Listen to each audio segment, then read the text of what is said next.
عمران خان نے کہا تھا میں تو برداشت کر لوں گا لیکن میری قوم تم برداشت نہیں کر سکو. میری بیٹیوں کی عزت محفوظ نہیں. ہم جہاد کریں گے. میری بہنوں کو چپاٹے مارے, میری بیٹیوں کو چپاٹے مارے, زیور لے گئے, آئی فون لے گئے.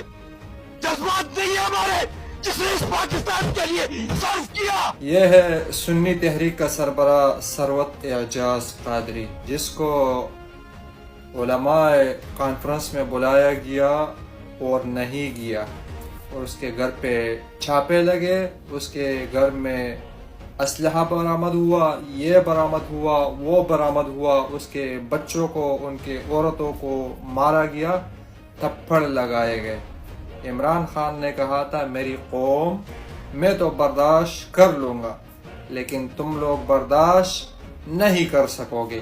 یہی ملا, یہی مولوی عمران خان کے خلاف فتوے اور ٹھاپے لگاتے تھے کہ یہ یہودیوں کا ایجنٹ ہے, یہ اسرائیل تسلیم کر رہا ہے, یہ یہودیوں کا ایجنٹ ہے. فتوے اور ملک کے لیے خطرہ, اسلام کے لیے خطرہ, قرآن کے لیے خطرہ, مدرسے کے لیے خطرہ.